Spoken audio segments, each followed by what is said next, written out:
Hello, everyone. Welcome to the first episode of Asian Wonder Woman podcast. I'm Ivy. And I'm Emily. And we are here to talk about our travels, our remote work, and all the things that we're experiencing. So today, for the first episode, I thought we would start with who we are, how we met, what we want to do with this podcast, and a bit more about our community. So to kick it off, I'm Ivy again, and I am one of the co-founders of Asian Wonder Woman. Outside of Asian Wonder Woman, I run a education startup called Prequel, and it owns multiple different brands teaching kids essential life skills like entrepreneurship, leadership, curiosity, how to deal with world problems, etc. And we run programs for kids aged 9 to 18, totally remotely. So that's why I'm able to work abroad. I've been nomadic since 2018 when I left Silicon Valley, which is actually where I met Emily, and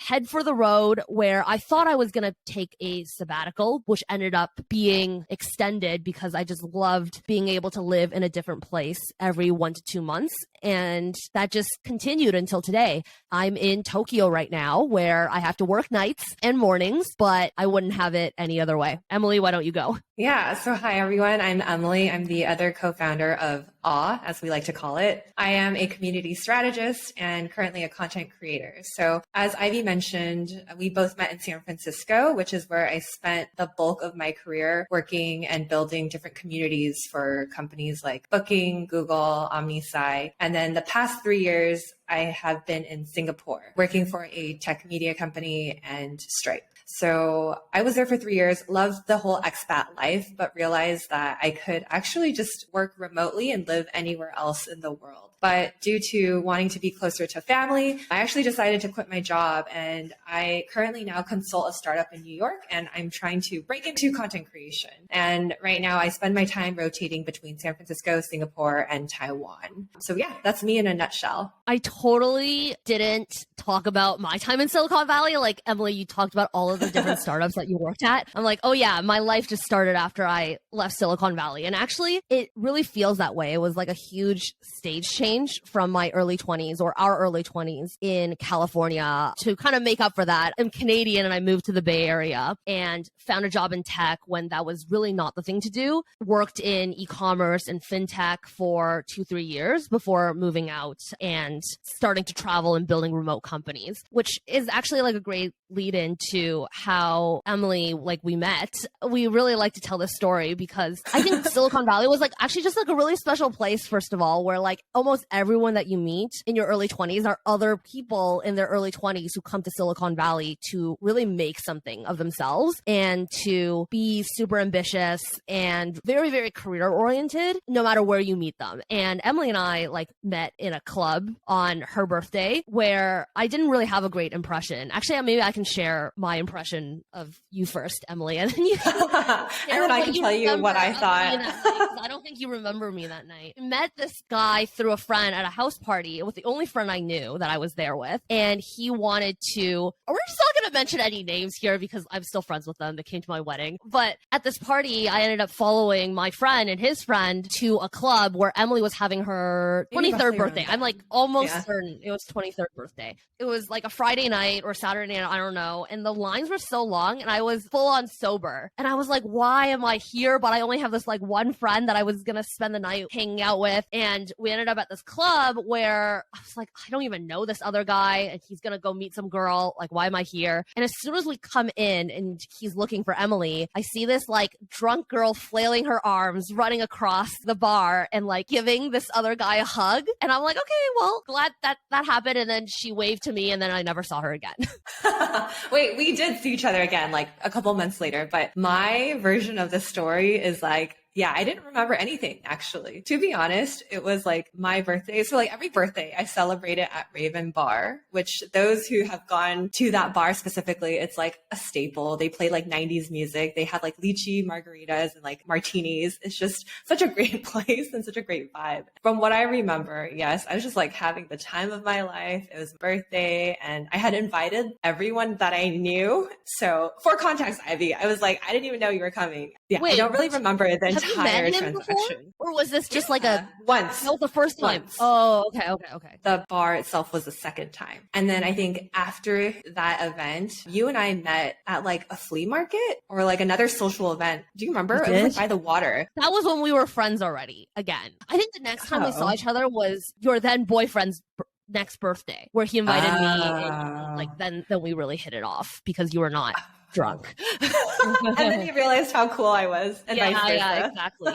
But like we spent our like early 20s in the Bay Area where like we went through boyfriends, career, job changes. Like I just remember helping you negotiate your first salary or second salary. Do you remember how much your first job did not pay very well? I think it was it was $16 an hour or something. And in full transparency, it was booking.com. So they started that with wasn't your first job. I helped you negotiate that one. There was something before that. Maybe it was an internship that you were already working somewhere. Yeah. I mean, I did a bunch of internships during the summer. And so, yeah, I remember at that time, I was like, oh my God, I was doing like free internships every summer. And then it wasn't until the last year in school, then I was actually starting to get paid. So maybe that was the one you helped me negotiate with for TripIt SAP.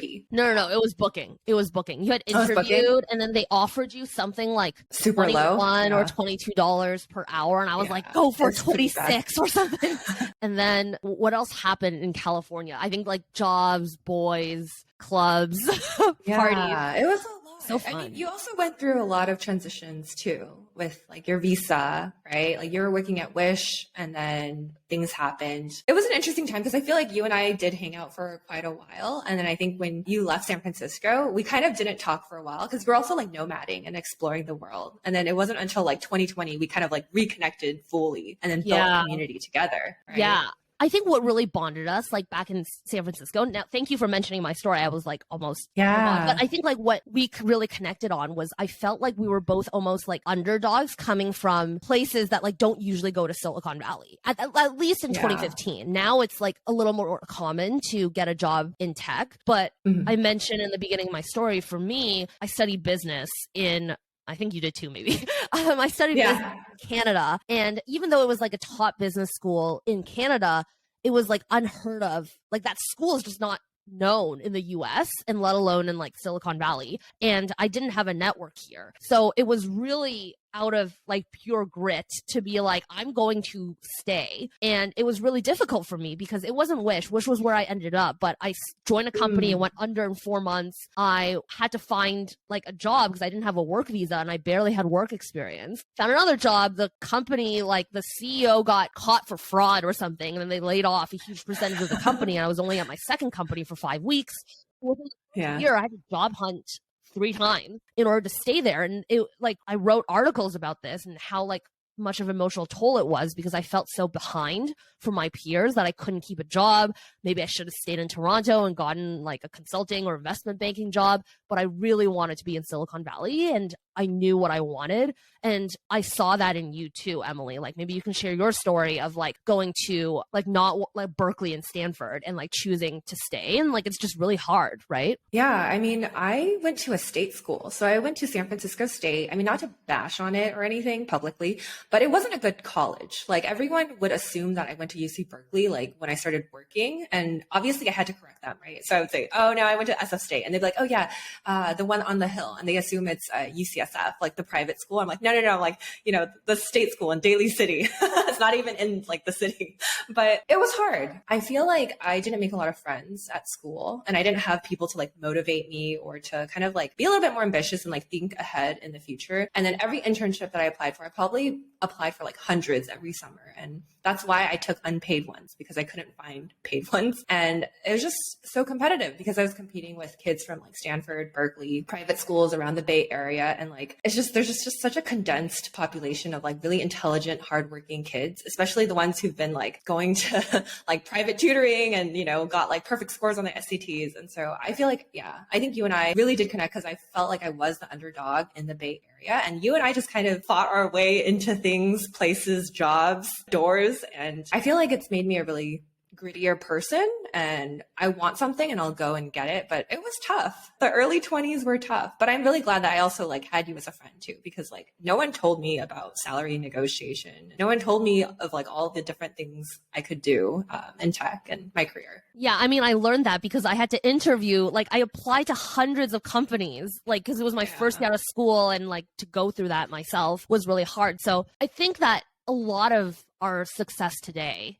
if we can call it, I'm like very proud of who I am. I'm very proud of who you are. I think is like, we were kind of like not necessarily looked down upon, but even I had my prejudices of state schools. I'm like, no really smart kid goes to like community college or state school. Like, I think I learned a lot more when I went to the US. I also didn't grow up in a US system, so I knew nothing about colleges, but like everyone that I worked with also went to like Stanford, Berkeley, Harvard, MIT, etc. And they've never heard of my school. I went to a place called Queen's University in Canada, and there's a Queen's College in upstate New York that's pretty much probably around the same ranking, and that's where everyone thought I went to. And you just immediately like, why are you here? Like, why are you in this room? So it shows you that like it was harder for us, but because we overcame it, we're like, oh yeah, we can do so many more hard things, including being able to live abroad and like design our life. Cool. So moving on now from, our San Francisco days. That went way deeper than I actually expected this conversation to go. But I left in 2018. Emily stayed. I think, Emily, you were like a little bit jealous of my like sabbatical trip, and you're like, I'm going to go move to Asia. And then we pretty much didn't really see each other for 3 years, as you said, and reconnected in 2020 because at that time I started looking into different business models and like online businesses. Already in 2020, at the time that we started Asian Wonder Woman, then Asian Female Nomads, it was already March, where just over the last 4 months, I built a career coaching business because I had interviewed with a lot of companies and like had a lot of experience there. It was actually very easy for me to help others. And I built it to like 15K months, and then the pandemic hit. So I had already been looking at a lot of online revenue streams, and I knew that like audience was super important. And a great way to do this is like to lock down on a niche, bring people together, and then just see what comes from it. And that's why I reached out to Emily. Emily was already in the community space and was pretty much like a mini influencer in Singapore.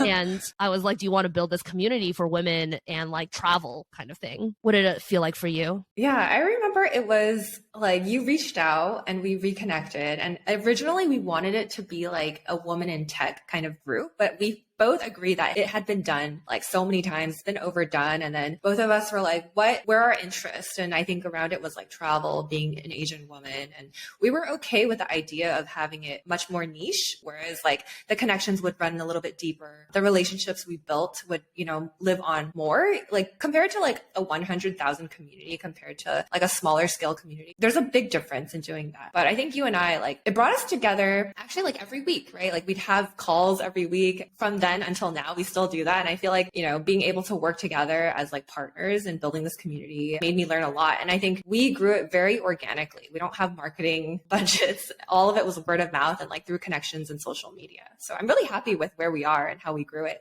Yeah. I remember that very first like week or two when we were setting up the group, we did brainstorming around what we wanted to get out of, doing this project. And both of us were like, we just want to meet people. At that time, I was locked in because of the pandemic. I just spent the last year and a bit traveling. I was building online. Like, I think, actually, no, my mistake. We built in 2021. So at that point, we had been locked down for a year already. And I had already built Beta Camp, which is the entrepreneurship program for kids. So I knew about like just online marketing and stuff. And I wanted to see what we can do with like bringing people of similar interests together. And our main goal was just to like make friends. And I think that has been incredibly successful. I've met some of the most incredible people through the community because they're all people, I think, like me and you, that are like, I started off somewhere and I want to get to somewhere else that isn't normal for me, right? Like for me, Canada, non-technical degree, moving to Silicon Valley was not the average path, at least at that time. But I decided that I wanted to pursue it no matter what. And that's similar to a lot of these women who probably like digital nomading and like traveling as a lifestyle didn't exist when we were all growing up. And to be able to discover it and step out of that comfort zone of what the path is ahead of you, I think that really bonds all of us together. Yeah. And I think there's a type of vulnerability that you allow yourself to have when you meet people like yourself. I think a lot of us grew up in these like Asian households where you're very much expected to follow a very conventional route. And there's a lot of like almost like abandonment or just like disdain for a person who doesn't follow that route because, your parents have sacrificed so much for you to go overseas. Like you should be finding any stable avenue for yourself. But again, before we go further into like how the group has grown and just, share more anecdotes about like the community and where it is now, I just want to quickly share too that like we had a meetup that had such a great turnout here in Taipei a couple days ago. It was super successful. And just to highlight like a community member, Laura Gao, who is a published writer in our community, she basically hosted this meetup and there was like a turnout of like 10 people. Did you see that on Facebook? Yeah, no, I was so like thrilled. That was one of like our biggest communities, like outside of, I think the communities that we're usually part of, which is like San Francisco, New York, Toronto, Singapore. And so it was like incredible to see it just like form organically. Like we didn't plan it, just a community member ran it. Yeah, it was awesome to see. I think like Ivy and I didn't have any logistical planning in it at all. So it was really Laura who like took the reins and like built it out. But I think that also just shows like how organic this group has grown. I think roughly we're at like 1,400. Yeah, I think we've passed 1,400. We're getting like 20, 30 new members right now a day. Yes, which is great to see. Yes, because I think Ivy knows too, like I do look at numbers a lot and I'm like, the community is not growing. Like, what are we going to do? Blah, blah, blah. So this has happened over the past couple of years, but I think it just goes to show that like numbers don't really matter. It's more of like the actual deep relationships and like the engagement that happens. Yeah. And so many people have said that this group is so special to them. Like Laura's honestly one of the coolest people that I've met. So she's like literally the definition of what we were just describing because like she went to University of Pennsylvania. She grew up as a like LGBTQ teen in like middle of Texas somewhere. I have like her the Midwest, but I don't remember what the place is because I've just never heard of it. And then she like growing up Asian and LGBTQ, she went to UPenn and then from there went to Silicon Valley, worked at Twitter as a product manager, and then decided that like, hey, like this is not what I want. And then became like a comic book artist and is now like a published author. She was like on a lot of different teen comic awards. She has a like agency helping her run events. She's traveling full time. Like she's in Taipei right now. And I've seen her like everywhere in the world. We've met up in like San Francisco, Lisbon, New York, because we're just like everywhere. So I think this just goes to show all these incredible relationships that you can build once you find like-minded people. And I'm so happy to have like created this experience. And this is a great time to shout out our Facebook group. So if you haven't checked it out, go ahead and check us out on, I don't know like the actual URL, but we'll like link it in the comments or bio of this podcast. But you can go to AsianWonderWomen.com, right, it's Emily? Facebook.com/groups/Asian Wonder Woman. Yeah, that's just like so complicated. Let's create a Bitly link, But like we have AsianWonderWoman.com is where you can find like all of the meetups, photos, blogs, and join the Facebook community. Facebook community is where like most connections happen. We also have chats by city, which recently Facebook came up with. And a lot of things happen behind the scenes. I think once you make a post, there's lots of people that will DM everyone based on what location they're in, what they're interested in. We have a lot of like business owners, creators, artists, etc. and groups for that. So yeah, it's a really incredible place.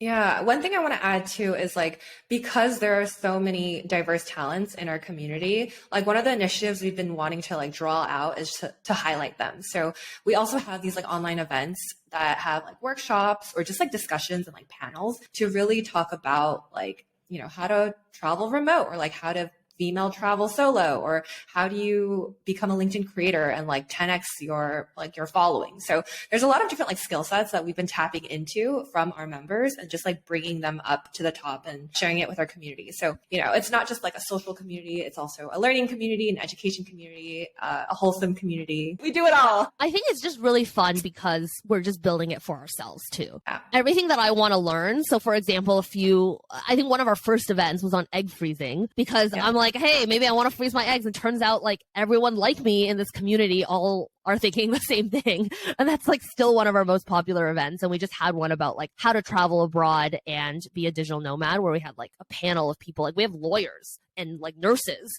that do this. So no matter who you are, like I just want this community to be somewhere where people can find like-minded people of just doing things that is fairly unconventional. Of course, we have digital nomads, homads. So like we were laughing about that. It sounds like a hoe That's and I'm mad. But it's like someone that has a home and travels frequently, those who want to be digital nomads.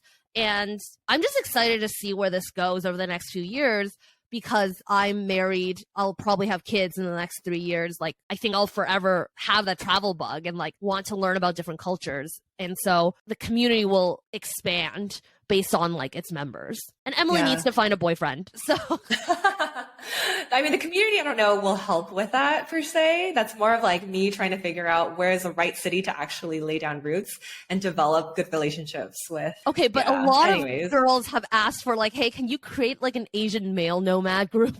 And so that we can like do dating events. Like, if an Asian guy who's a nomad, is listening to this, there is a market for it. There's like a Reddit thread that we went viral because someone's like, hey, there's an Asian female nomad group, but there's no Asian male nomad group. Can someone create it? But actually, there was someone we're not the right people. Someone posted in Subtle Asian Travel about like creating one for men. And then I saw like everyone was like, a lot of the men were like, yeah, let's create one. Yeah, let's do it. Let's do it. Let's do it. And then there was no initiative done. So I'm like, like action takers like us. This. Yeah, exactly. But it did take us like 2 to 3 years to build a community like this. So it's hard work. Like, it's not easy. This stuff doesn't just happen overnight. It's not been 2 to 3 years. I just said it was like we started in 2021. It's almost been 2 years. Okay. It just feels very long. Yeah. It just feels very long. Yeah. It's part of our identities now. Yeah, it really has been. But it's been such a great ride. Yeah. And this is just the beginning. I think this is a great time to finish the first episode, maybe. We've kind of been all over the place, but hopefully you've learned a little bit about us and our stories. Also, why you should join the community. We hope to see you in our Facebook group and at our events, maybe some in-person ones that are coming up. I think that we have events coming up in SoCal for sure. Mm-hmm. Another one in Taiwan again. Yeah. And a couple online ones as well. Yeah. And I think we have enough of a community in KL that's trying to organize Chiang Mai as well. So it's really like everywhere. So make sure that you join us and meet some of these incredible people. Thank you, everyone, for listening and being here. See you in the next episode. I'm the baddest chick. I'm not a thick. I'm about my business. Chow money clip. Sushi got it. Make that money quick.